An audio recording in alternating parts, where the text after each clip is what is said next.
Nur Kamari tak kuasa menahan tangis di hadapan salah satu anggota DPRD yang mengunjunginya di Desa Jambak, Aceh Barat. Rumahnya porak-poranda diterjang banjir. Dengan sisa-sisa tenaganya, Nur Kamari mencoba membersihkan rumahnya yang dipenuhi lumpur dan gelondongan kayu dengan alat-alat seadanya. Masih jelas dalam ingatannya saat banjir bandang menerjang, dia dan keluarganya menyelamatkan diri ke bukit ketika ketinggian air mencapai 3 meter lebih. Waktu banjir saya kelaparan satu hari satu malam, gak ada nasi. Sekarang masih lumpur, Pak. Hampir mati pun saya pulang ke situ ambil baju. Lewat ini airnya. Gak bisa masuk ke rumah, Pak. Kami lari ke bukit. Memang hampir mati. Apa hidup apa mati nggak tahu. Lewat pala, semua hidup belum nengok. Nur Kamari tak sendiri. Ada ratusan keluarga di pelosok Desa Jambak harus kehilangan rumah mereka. Tercatat 250 rumah rusak dan hilang pasca diterjang banjir bandang. Sementara itu puluhan warga korban banjir bandang yang tinggal di pengungsian Desa Lesar, Aceh Tenggara berebut pakaian bekas sumbangan dari berbagai pihak. Mereka memilih pakaian yang bisa mereka pakai karena hampir seluruh harta benda dan rumah mereka hanyut terbawa arus banjir bandang dan hanya menyisakan sehelai baju di badan. Baju baru nggak ada, baju pakaian dalam semua untuk sementara waktu ini nggak ada dapat. Tapi butuh yang itu pakaian apa? Ibu butuh wanita.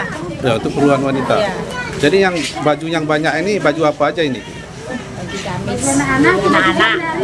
Baju anak-anak ya. Pakai sehari-hari.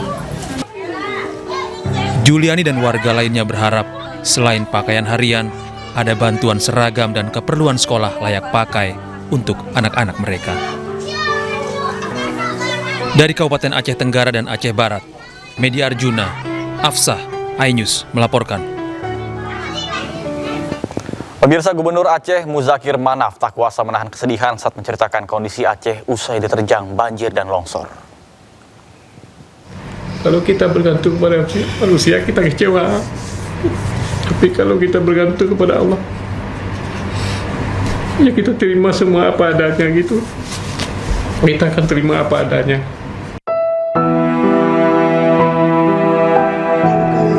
Gubernur Aceh Muzakir Manaf menceritakan kondisi terkini di Aceh pasca bencana banjir dan tanah longsor. Saya tidak bisa membayangkan.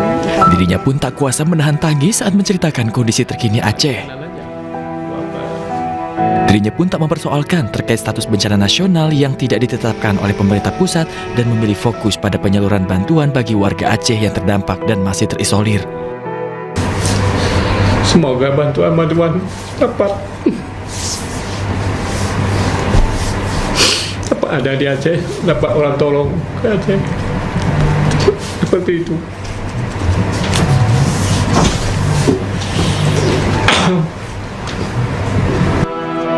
Gubernur yang akrab disapa dengan Mualim ini juga mengaku kecewa terhadap sejumlah pemimpin daerah di Aceh yang dianggap lari dari tanggung jawabnya saat bencana melanda warganya. Bupati-bupati yang cengeng seperti itu ya kembali kanan aja. Buat apa ya seperti itulah memimpin rakyat itu tidak fokus ya, tidak dapat tanggung jawab. Nah, masa begini-gini dia lari di Medan lah, karaoke lah. Ada yang karaoke malah. Itulah lebih kurang. BPP sendiri mencatat hingga Rabu malam sebanyak 894.501 orang mengungsi akibat bencana banjir dan longsor Sumatera, di mana sebagian besar pengungsi berada di Banda Aceh. Dari Aceh, tim liputan iNews melaporkan. Pemirsa, warga rela antri berdesakan untuk dapatkan bantuan logistik di posko bantuan kantor Bupati Tamiang Aceh. Tercatat ada 262.087 jiwa yang mengungsi, sementara 36.838 jiwa lainnya terdampak namun tidak mengungsi.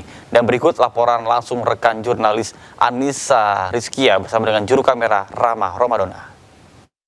Inilah kondisi posko yang didirikan di kantor Bupati Tamiang Aceh. Kondisinya memang sudah dipadati oleh pendistribusian, yaitu barang-barang logistik yang akan didistribusikan kepada warga Tamiang Aceh, yang mana sampai hari ini warga pun masih banyak yang mengungsi. Namun ada beberapa warga yang memilih untuk kembali ke tempat tinggal untuk membersihkan sisa-sisa lumpur. Dan saya akan coba berbincang dengan salah satu warga di sini, yaitu Ibu. Boleh diperkenalkan nama siapa Ibu dan juga tinggalnya di daerah mana ini?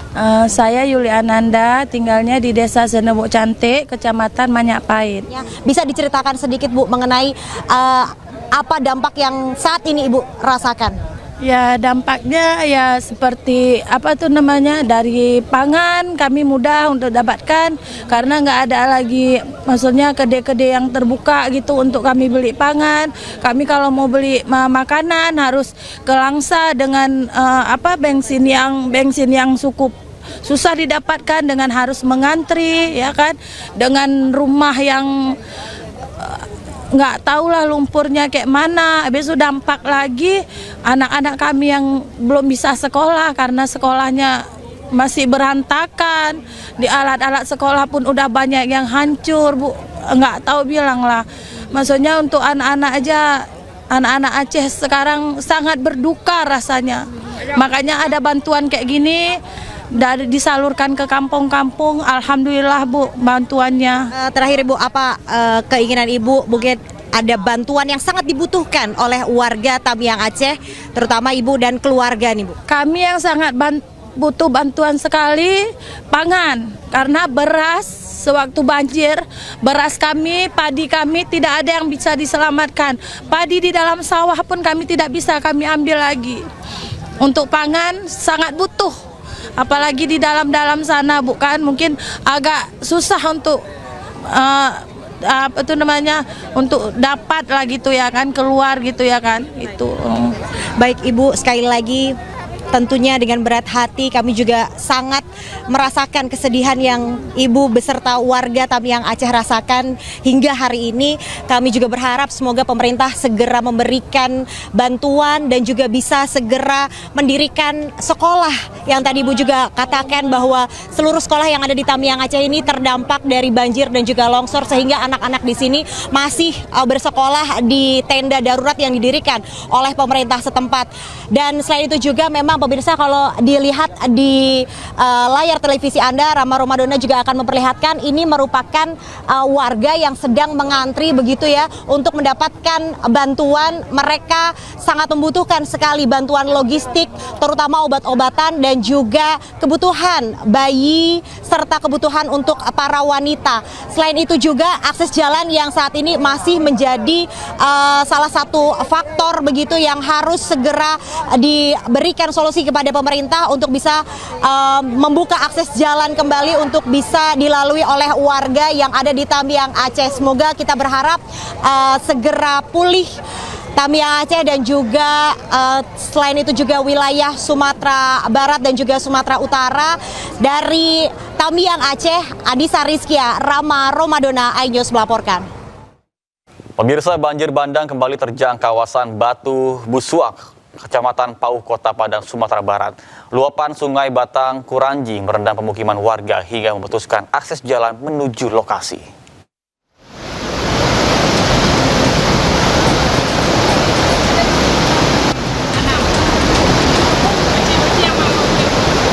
Tingginya intensitas hujan yang mengguyur Kota Padang sejak Rabu dini hari mengakibatkan meluapnya aliran Sungai Batang Kuranji hingga ke permukiman warga di Batu Busuak, Kecamatan Pauh, Kota Padang.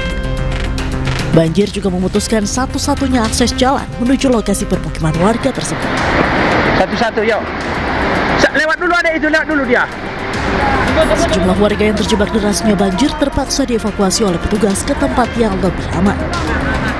Curah hujan sudah berhentinya dari subuh pagi tadi dan mengakibatkan sungai meluap lagi.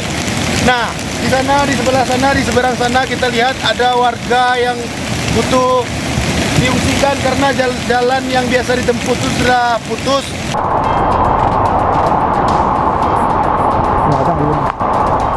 Terputusnya akses jalan menuju permukiman warga membuat puluhan warga yang berada di kawasan tersebut terisolir. Dari Padang, Sumatera Barat, Budi Sunandar, iNews melaporkan. Setelah lebih dari sepekan terisolir pasca banjir bandang, akses menuju Jorong Ladang Laweh di Nagari Batipuh, Baruah, Kabupaten Tanah Datar, Sumatera Barat akhirnya bisa dilalui warga dengan jembatan darurat.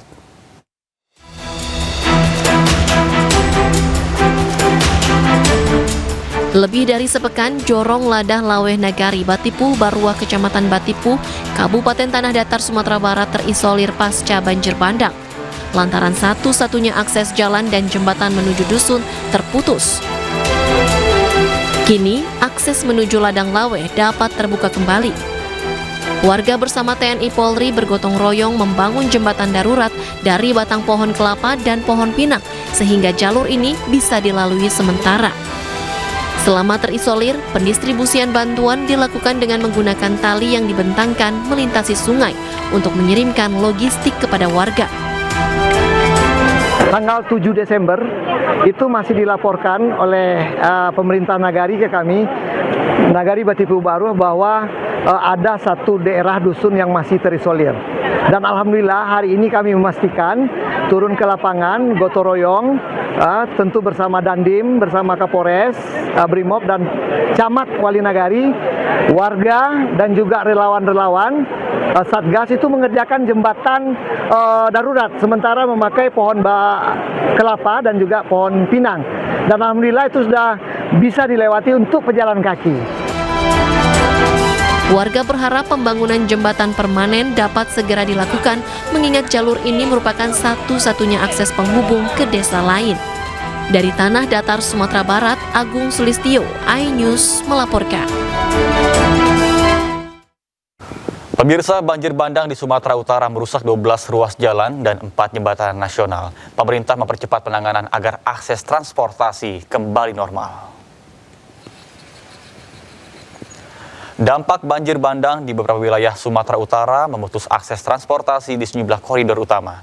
Bahkan saat ini prioritas penanganan difokuskan pada jalur Tarutung Sibolga, Tarutung Sipirok, Sibolga, Batang Toru, dan Batang Toru Singkuang. Penanganan meliputi pembersihan material longsor, penimbunan badan jalan, serta rekayasa lalu lintas dari 2 arah. Kementerian Pekerjaan Umum juga mengerahkan alat berat untuk melakukan percepatan penanganan serta menyalurkan logistik untuk stabilisasi badan jalan dan perlindungan lereng. Bahkan pemerintah menargetkan seluruh ruas jalan kritis dapat kembali normal secara bertahap dengan mengutamakan keselamatan pengguna jalan. Kita rencananya yaitu pertama kita rencana buka akses jalan dulu, di mana yang utama itu long up dulu di depan, buka akses tujuannya supaya cepat untuk penanggulangan sama evakuasi, Pak. Dan ada info dari warga dari atas beberapa jenazah. Jadi 3 utama dulu yang kita kejar. Ini kita di daerah titik 3839 di